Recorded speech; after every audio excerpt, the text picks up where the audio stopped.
అందరికీ నమస్కారం. ఈరోజు మార్నింగ్ టెర్రరిస్టులకు సంబంధించినటువంటి 10 kgs అమ్ముని అనేటి పట్టుకున్నారన్నానే వాస్తవానికి ఆ వీడియో ఏమిటనే ముందు ఇది ఇవ్వాలి. ఏంటిది? ట్రంప్ ఎంత హడావుడి చేసినా, ఎంత ఓవర్ యాక్షన్ చేసినా మోడీ నిబ్బరంగా ఉన్నాడు, సైలెంట్గా ఉన్నాడు, నీ పని నువ్వు చూసుకోరన్నట్టు వదిలేశాడు. మన దగ్గర ఉన్నటువంటి అపోజిషన్లో మిగతా వాళ్ళు ట్రంప్ అంత అంటున్న నువ్వు సైలెంట్గా ఉన్నావు, భయపడ్డావు అదని సొల్లు కబుర్లు. విషయం ఏంటంటే అమెరికా దుస్థితి ఈరోజు ఎలా ఉందంటే ఆదాయం తక్కువ, ఖర్చులు ఎక్కువ.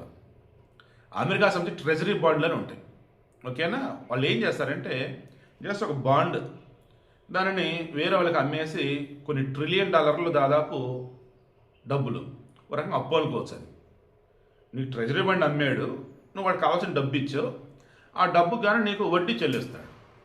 బట్ ఆ ట్రెజరీ బాండ్ కొనుక్కున్నాడు అన్నాడు కదా, వీడు వేరే వాళ్ళకి అమ్మేసుకోవచ్చు.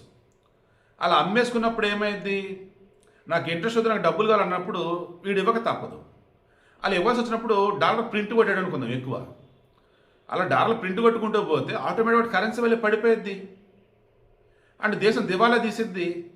మనకున్న సమాచారం మేరకు అమెరికాకు సంబంధించి $38 ట్రిలియన్ అప్పు ఉందని అంటున్నారు. బట్ క్రాస్ చెక్ చేస్తే $1.5 ట్రిలియన్ దాదాపు వాళ్ళు ఏమంటారు ఇంట్రెస్ట్గా కడుతున్నారు. ఓవరాల్ ప్రపంచవ్యాప్తంగా చూస్తూ ఉన్నప్పుడు ఒక చైనా దగ్గరే భారీ మొత్తంగా అమెరికా ట్రెజరీ బాండ్స్ ఉన్నాయి, మన దగ్గర ఉన్నాయి. ఈ ట్రెజరీ బాండ్స్ పెట్టుకున్న వాళ్ళలో అమెరికన్లు కూడా ఉన్నారు.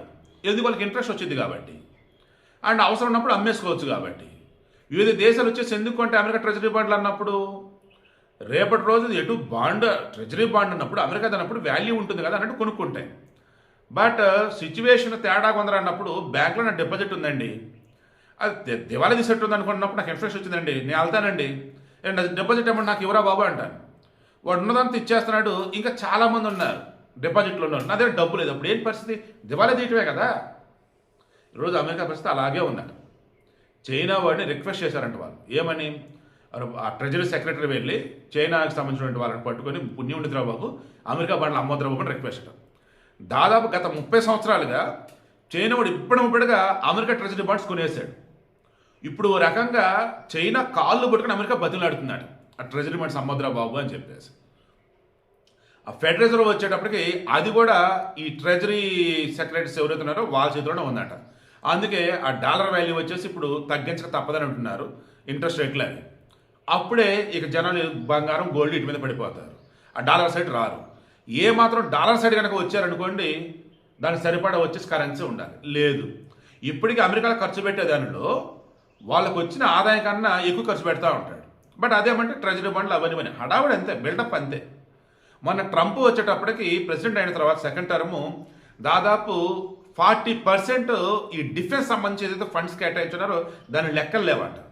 అది వచ్చేసి $8 ట్రిలియన్ కూడా అసలు అర్థం కావట్లేదంట. మీరు చెప్పుకుంటూ పోతే అవినీతి అన్నదానికి భారతదేశ పరాకాష్ట అంటూ ఉంటారు, అంత సీన్ లేదు. అప్పటి సినిమాలు చెప్తాడు అన్ని చోట్ల అవినీతి అనేది ఉంటుంది. అక్కడేంటి వాళ్ళ పనిని మించి చేయడానికి డబ్బు వసూలు చేస్తారు, మన దగ్గర మన పని మంచి డబ్బు వసూలు చేస్తారని. బట్ ఓవరాల్గా అన్నప్పుడు అమెరికా వచ్చేసి ఆర్భాటం పెద్దన్న అంటూ విచ్చలవిడిగా ప్రపంచ దేశాలకు సంబంధించేసి అది సప్లై చేస్తా, ఇది సప్లై చేస్తా, నేను ఇచ్చిన ఇదిగో అంట అని బిల్డప్ ఇచ్చుకుంటూ, నేను లేకపోతే నువ్వు లేవరంటూ బిల్డప్ ఇచ్చుకుంటూ పోయాడు. తీరా క్రాస్ చెక్ చేసుకుంటే అన్ని దేశాలు చెక్ చేసుకుంటే భయంకరంగా ట్రెజరీ బాండ్స్ అమెరికా అన్ని దేశాల దగ్గర ఉండిపోయింది. అమెరికా దగ్గర అంత డబ్బు లేదు, ఆడ ట్రేడ్ డెఫిట్లో ఉన్నాడు. ఫర్ ఎగ్జాంపుల్ అమెరికా నుంచి కొన్ని సరుకులు వచ్చేసి వీళ్ళకి వచ్చినాయి ఎంత అంటే $2 ట్రిలియన్ అనుకుందాం చైనాకి. చైనా నుంచి వెళ్తా చూస్తే $4 ట్రిలియన్, అంటే వాణిజ్య లోటు $2 ట్రిలియన్ ఉంది ఒక చైనా విషయంలోనే. ఇలా మిగతా దేశాల విషయంలో చూసుకుంటే అది అంతే. సో అప్పుడేంటి, పిచ్చోడు నా దగ్గర ఆయుధాలు ఉన్నాయి, నా దగ్గర డబ్బు దగ్గర బిల్డప్ ఇస్తున్నాడు, వాడి దగ్గర మనుషులు మనం క్రాస్ చెక్ చేసాం, వాడి దగ్గర సరిపడా ఆయుధాలు లేవు, వాడి దగ్గర సరిపడా డబ్బు లేదు, అటువంటి కూతురు మనం ఎందుకు పట్టించుకోని చెప్పేసి మోడీ సైలెంట్ అయ్యాడు. అండ్ ఇటువంటి మనకి బిజినెస్ కూడా వేస్ట్ అని చెప్పేసి అనుకుని యూరోపియన్ యూనియన్తో మన వాళ్ళు మన trade deal, free trade deal agreement కుదుర్చుకున్నారనమాట. దాంతో భారీ మొత్తం ఇక్కడ నుంచి మన దగ్గర నుంచి యూరోప్కి ఎక్స్పోర్ట్ అవుతాయి. మరి అమెరికా సంగతి ఏంటంటే వాడు కుదురుగా ఉండి బడ్జెట్ వచ్చేసి వాడి దగ్గర ఉన్న దాంతోనే బడ్జెట్ అలొకేషన్ చేసుకొని అండ్ ప్రజల దగ్గర నుంచి ఇప్పుడు ట్యాక్స్ ఎక్కువ వసూలు చేయాలి. ప్రజలంటే ట్యాక్స్ ఎక్కువ వసూలు చేస్తే అప్పుడు సిస్టమ్ నార్మల్ అయింది. ట్యాక్స్ ఎక్కువ వసూలు చేయలేదనుకోండి కొలాప్స్ అయ్యే అవకాశం అయితే ఉంటుంది. కొంతమందికి అర్థం కానట్టుగా ఉండొచ్చు, సింపుల్గా ఫార్మాట్లో చెప్పాను నేను, ఓకేనా? అమెరికా ఈరోజు దారుణమైన దుస్థితిలో ఉంది, ఫైనాన్షియల్ వేలో దివాలా తీసేలాగా ఉంది. వాడు ఇప్పటికైనా కుదురుగా ఉంటే సరే సరే, లేదంటే ఏదో ఒక రోజు అమెరికా దివాళీ చేయడం గ్యారంటీ, ప్రపంచ మార్కెట్లు కుప్పకొనడం గ్యారంటీ. ఓవరాల్గా అన్నప్పుడు అమెరికా కాదు, ఫస్ట్ ప్లేస్లో చైనా ఉంటుంది. అందుకే చైనాతో మన సత్సంబంధాలు మెయింటైన్ చేస్తున్నారు. రష్యా కూడా అదే చెప్పింది, అమెరికా అంత సీన్ లేదు, నువ్వు చైనాతో ఫ్రెండ్లీగానే ఉండు, వాడు నా ఫ్రెండే, నీకే చిన్న ఇబ్బంది రాదు. And moreover China India bhai bhai అన్నట్టుగా ఉండండి. మీరిద్దరు వస్తువులు కొనటం అమ్మటం చేసుకోండి, హ్యాపీగా ఉంటారు. ఎందుకంటే వరల్డ్లో బెస్ట్ కన్సూమర్ మార్కెట్ అంటే ఇండియా, అండ్ ఇండియా తర్వాత అత్యధిక జనాభా అంటే చైనా. ఓవరాల్గా అన్నప్పుడు ప్రపంచానికి సంబంధించి మ్యానుఫ్యాక్చర్ హబ్ అంటే ఒకప్పుడు చైనా, బట్ ఇప్పుడు ఇండియాగా మారబోతుంది. కాబట్టి ఇండియా చైనా భాయ్ భాయిగా ఉందాం, అమెరికాని ఎక్కడ ఉంచాలో అక్కడ ఉంచుదాం, మీద నేను చూసుకుంటని చెప్పేసి రష్యా చెప్పింది. కాబట్టి మన ఇండియా స్మూత్గా సైలెంట్గా ఉన్నారు. అందుకే అల్లలాడిపోతాడు ట్రంప్, బాబు బాబు బాబు అని ఇప్పుడు మన మోడీ దగ్గర రాబోతుందని చెప్పి తెలుస్తా ఉంది.